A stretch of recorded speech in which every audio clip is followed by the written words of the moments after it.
All right, thank you for that presentation of the statement of our network on the Geneva Consensus Declaration. on abortion. It starts with the review of our own four principles, which I will now discuss here in this PowerPoint presentation, affirming the teaching on natural family planning in Amoris Laetitia. This is a post-synodal exhortation of Pope Francis after the two synods of the bishops on the family in 2014 and 2015. So it is not really papal encyclical, but it's a broader pastoral exhortation that is the result of these two synods together with Pope Francis. It was signed on March 19, 2016, but as mentioned, the anniversary date is April 8th, which we will also be observing this year on the fifth anniversary of the pastoral exhortation. And it is in that sense that we are also looking back at Amoris Laetitia to see what are its teachings on natural family planning. It's a fairly long document. There are 9 chapters in 325 paragraphs. There are 4 pastoral guidelines there that have already been mentioned in our statement on the Geneva Consensus. And surprisingly, all of these 4 pastoral guidelines, or what we call core values or principles, are summarized in Amoris Laetitia in chapter 222, 222. And it is really that we are pro-life, we are for responsible parenthood, we are for natural family planning, and for the formation of conscience. Number one, we are pro-life. That is our non-negotiable first principle, together with all pro-life groups. Secondly, our goal is responsible parenthood, not not population control, and responsible parenthood in terms of procreation and also education of the child. And thirdly, our third principle is we are for natural family planning. And we have here the 6 modern scientific methods of natural family planning that would also constitute the content of our training programs on NFP. And the fourth principle is that as we are in a pluralistic society, we would still like to help couples make an informed and morally responsible choice. And that choice is left ultimately to the couple to make. So these are the 4 principles, and we will go back over this now to see what are the sections in Amoris Laetitia that also correspond to these principles. So the first principle, we are pro-life. Again, we said in this summary paragraph 222, it mentions the pastoral care of newly married couples must also involve encouraging them to be generous in bestowing life. So life itself is the key for this principle of natural family planning. The sanctuary of life, again in Amoris Laetitia, section 83, if the family is the sanctuary of life, the place where life is conceived and cared for, it is a horrendous contradiction when it becomes a place where life is rejected. The womb has become a dangerous place for the fetus and for the unborn child. So, no to abortion is very much part of Amoris Laetitia. We can include there the section at the bottom. So great is the value of a human life and so inalienable that the right to life of an innocent child growing in the mother's womb, that no alleged right to one's own body can justify a decision to terminate that life, which is an end in itself and which can never be considered the property of another human being. That is in Amoris Laetitia, section 83. We are for responsible parenthood. And again, this is a citation from St. John Paul II in Amoris Laetitia 167. Responsible, this is now our second pastoral guideline. Responsible parenthood does not mean unlimited procreation or lack of awareness of what is involved in rearing children, but rather the empowerment of couples to use their inviolable liberty wisely and responsibly, taking into account social and demographic realities, as well as their own situation and legitimate desires. By the way, during this fifth anniversary now of Amoris Laetitia, Pope Francis has also suggested that the entire year be a year of reviewing the contents of this pastoral exhortation, together also with this year being proclaimed as a special year of Saint Joseph, patron of all husbands, and in a sense, also the support of the Holy Family itself. Formation of conscience, which is really part of responsible parenthood. Again, this is from, again, the key section of Amoris Laetitia 222. Decisions involving responsible parenthood presupposes the formation of conscience, which is the most secret core and sanctuary of a person. There, each one is alone with God, whose voice echoes in the depths of the heart. This section really quotes from Gaudium et Spes, the Church in the Modern World, the doctrine of the Second Vatican Council. So decision of parents would also be part of responsible parenthood. Again, this is from Amoris Laetitia 222, but citing Vatican Gaudium et Spes number 50. The couple will make decisions by common counsel and effort. Let them thoughtfully take into account both their own welfare and that of their children, those already born and those which the future may bring. Again, for this is still from the same quotation of Gaudium et Spes and also Amoris Laetitia. For this accounting, they need to reckon with both the material and spiritual conditions of the times as well as their state in life. Finally, they should consult the interests of the family group, of temporal society, and of the church herself. The parents themselves and no one else should ultimately make this judgment in the sight of God. So it cannot be government that makes the decision, neither even the church cannot make this decision for the parents themselves. So responsible personal discernment. This is from Amoris Laetitia number 300. If we consider the immense variety of concrete situations, what is possible is simply a renewed encouragement to undertake a responsible personal and pastoral discernment of particular cases, one which would recognize that since the degree of responsibility is not equal in all cases, the consequences or effects of a rule need not necessarily always be the same for everyone. Again, that is from Amoris Laetitia, section 300. I think overall, the tone of Amoris Laetitia is really to allow a better view of the concrete situation of particular couples. We cannot generalize a simple rule for all couples. So we move on to the third principle or pastoral guideline that we have in our program. We are for natural family planning. And here again, it is in the same section 222 that we have this statement. In accord with the personal and fully human character of conjugal love, family planning fittingly takes place as the result of a consensual dialogue between the spouses, respect for times and consideration of the dignity of the partner.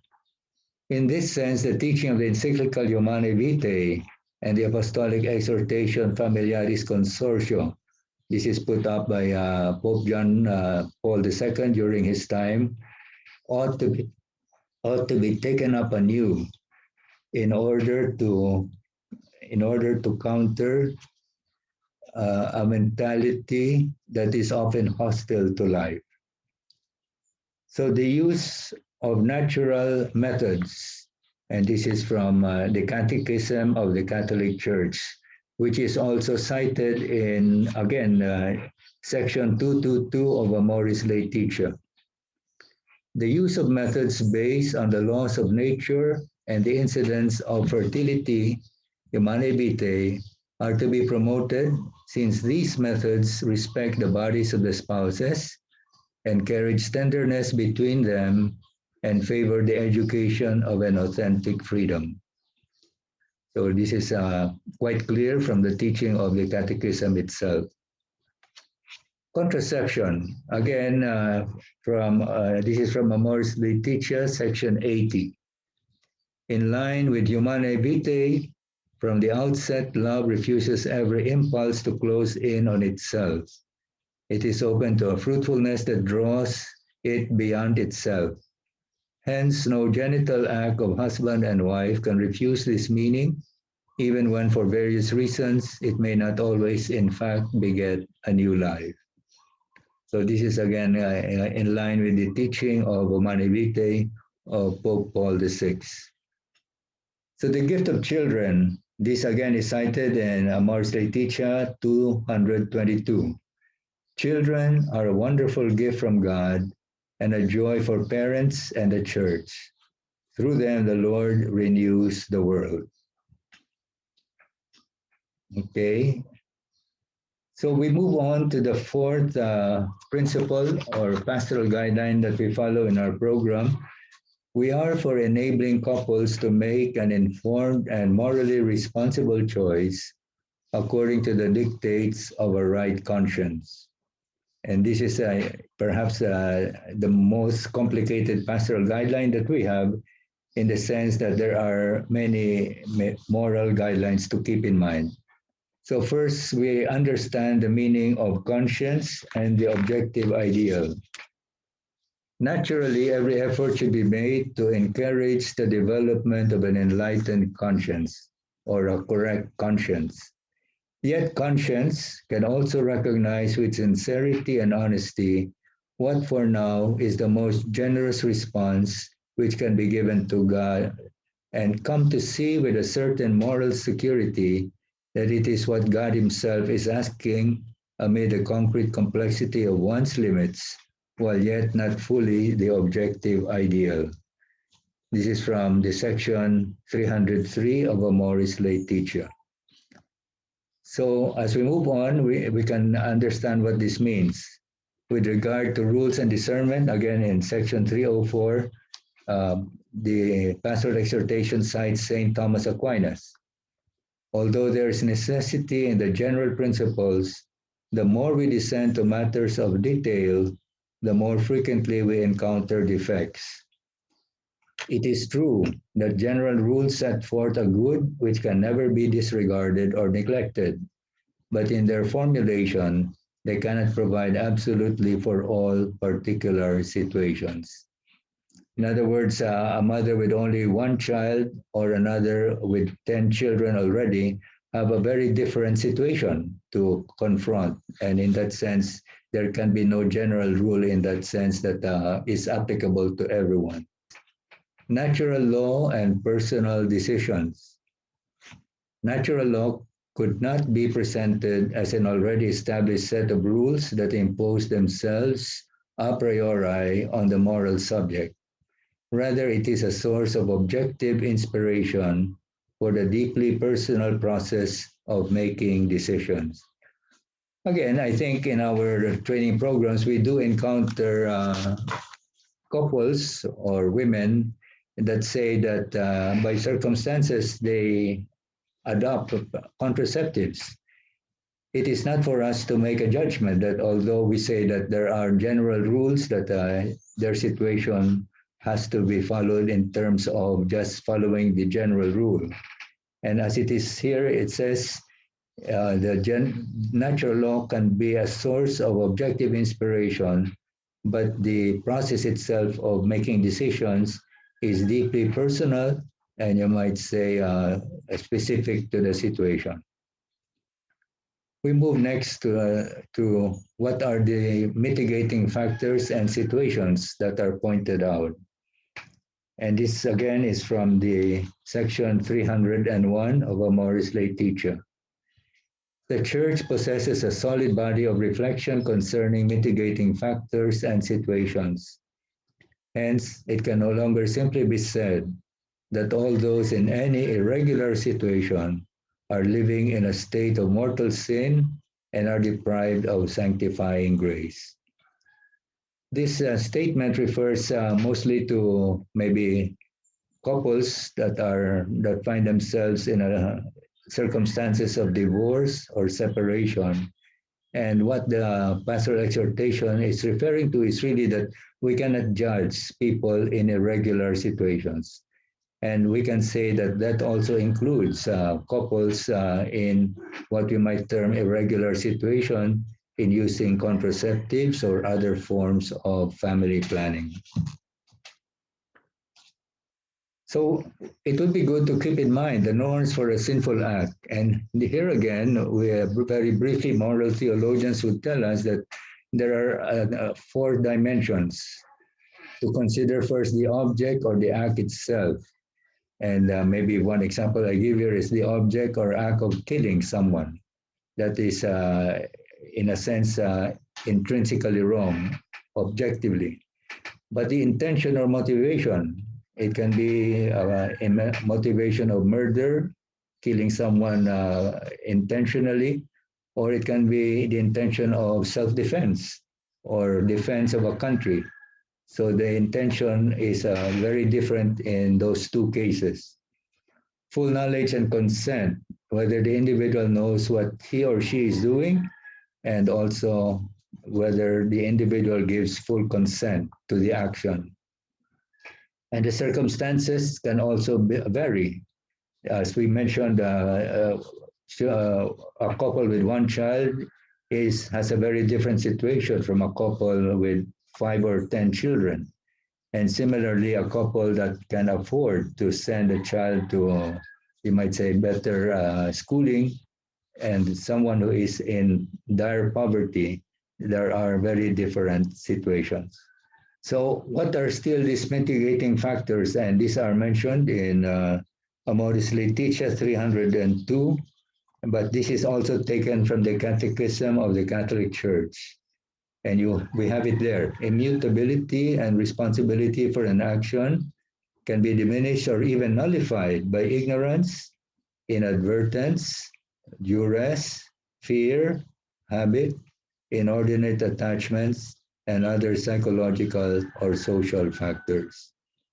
Again, perhaps we are reminded here of the response of Pope Francis when he was asked questions about maybe the same-sex attraction, and his response simply was, "Who am I to judge?" Because in the light of these mitigating factors, we cannot just make a judgment from outside. In fact, it is better to leave this to the internal forum. And confessors would understand that quite readily, that it is really in the internal forum that we get to know more about these mitigating factors. So again, to form consciences, not to replace them. This is from the section of Amoris Laetitia number 37.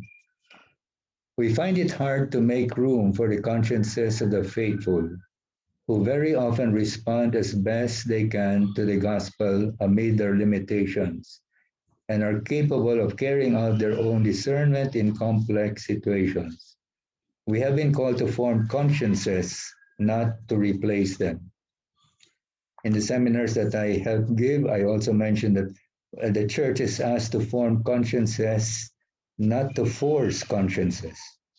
And in a sense, we have to respect the dignity of conscience of everyone. So these are the 4 points and principles that we have been including in our own presentation of natural family planning. It actually answers the question, why are we for natural family planning? But I added a 5th point here, the idea of why is it that we are engaging with government in our program? And here I can open it to further discussions with you as well as with the other points already presented. So we review again our all NFP program. We sometimes call it all because of four connotations. The first is we want to include all modern NFP methods, not only the ones selected by us seen as the best. Number two, we want to reach out to all parishes, barangays, and families. So the entire population in our own area. We want also to say that we promote natural family planning all the way without combining with contraceptives. And finally, and this is the point I would like to discuss further with you now, we want to engage all family oriented organizations, and I place here especially government. We cannot just ignore government because they do have the resources and because there is an existing law that promotes also family planning. So, what are the objectives that we might have in our program in this critical engagement with government? First, our objectives in our program is to reach out to as many couples as possible. Secondly, even to use public funds for the promotion of NFP. After all, public funds come from us. You might say we are the citizens who contribute public funds. Third, we want to implement part of the responsible parenthood and reproductive health law that actually includes natural family planning. So this is quite different from maybe earlier programs of the government that were silent on natural family planning. But now the current law does mandate the government also to promote natural family planning as an alternative to other methods. And fourth, we even want to strengthen the government's program for NFP.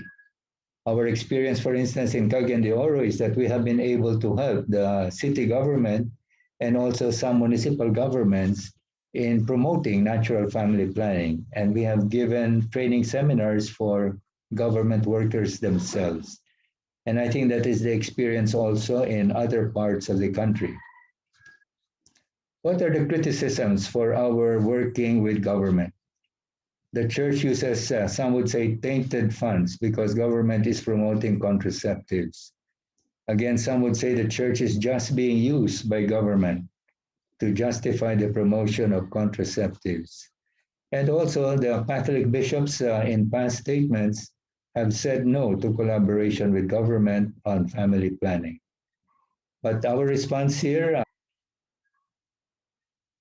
our moral perspective is, and actually this is similar to maybe the justification now of the church with the use of vaccination that sometimes come from earlier aborted fetuses.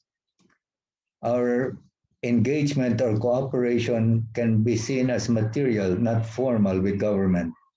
We use public funds for NFP only and not formally for contraceptives.